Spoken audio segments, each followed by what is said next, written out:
Welcome to my channel daily speaking tree. ഇന്നത്തെ നമ്മുടെ ധ്യാനചിന്ത ഇതാണ്. 2 Corinthians chapter 9 verse 6-10.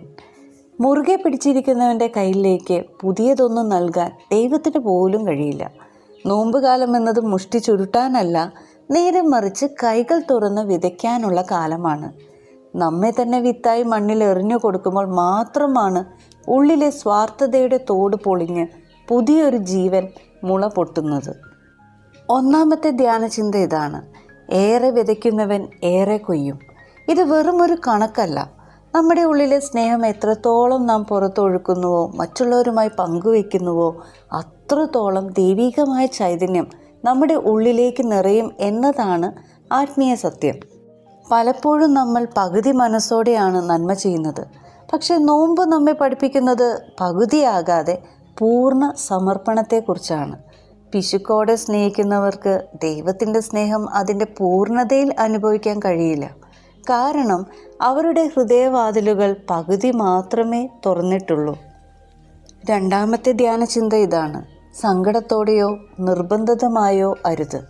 ദൈവം നമ്മുടെ പക്കൽ നിന്ന് ഒന്നും പിടിച്ചു വാങ്ങുന്നില്ല. നോമ്പിലെ ദാനധർമ്മങ്ങൾ ഒരു നികുതി അടയ്ക്കലല്ല, മറിച്ച് നമ്മുടെ പക്കലുള്ളത് ദൈവത്തിൻ്റേതാണെന്ന് തിരിച്ചറിവാണ്. സന്തോഷത്തോടെ നൽകുന്നവനെ ദൈവം സ്നേഹിക്കുന്നു എന്ന് പറയുമ്പോൾ ആ സന്തോഷം വരുന്നത് എൻ്റേത് എന്ന ഭാവം മാറുമ്പോഴാണ്. എൻ്റെ സമയം, എൻ്റെ സമ്പത്ത്, എൻ്റെ കഴിവ് ഇതെല്ലാം ദൈവത്തിൻ്റെ ദാനമാണെന്ന് കരുതി തിരികെ നൽകുമ്പോൾ അവിടെ സങ്കടമില്ല, വലിയൊരു ആത്മീയ സ്വാതന്ത്ര്യവുമുണ്ട്. മൂന്നാമത്തെ ധ്യാനചിന്ത ഇതാണ്: നമ്മുടെ പക്കൽ വിതയ്ക്കാൻ ഒന്നുമില്ലെന്ന് നാം ഭയപ്പെടുമ്പോൾ വചനം നമ്മെ ഓർമ്മിപ്പിക്കുന്നു. വിതയ്ക്കുന്നവന് വിത്തും ഭക്ഷിക്കാൻ ആഹാരവും നൽകുന്നവൻ ദൈവം തന്നെയാണ്. നാം കൊടുക്കുന്നതൊന്നും നമ്മുടേതല്ല.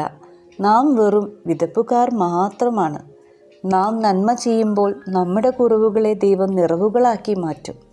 ഈ നോമ്പുകാലത്ത് നാം വിതയ്ക്കുന്ന ഓരോ കാരുണ്യ പ്രവൃത്തിയും, ഓരോ ക്ഷമയും നമ്മുടെ ആത്മാവിൽ നീതിയുടെ ഫലമായി വളരട്ടെ. നമുക്ക് പ്രാർത്ഥിക്കാം. നാഥാ, നിൻ്റെ സമൃദ്ധിയിൽ നിന്ന് നൽകാൻ എനിക്ക് ഉദാരമായൊരു ഹൃദയം നൽകണമേ. എൻ്റെ പകുതിയായ സമർപ്പണത്തെ നിൻ്റെ കരുണയാൽ പൂർണ്ണതയിലേക്ക് മാറ്റണമേ. അതുകൊണ്ട് ഈ നോമ്പ് കാലത്ത് നമുക്ക് വിതയ്ക്കാൻ ശീലിക്കാം.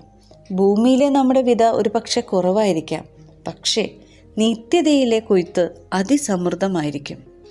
ഓർക്കുക, നിങ്ങൾ കൊടുക്കുന്ന ഓരോ തരി സ്നേഹവും ദൈവത്തിൻ്റെ കൈകളിൽ 1000 പെരുകും.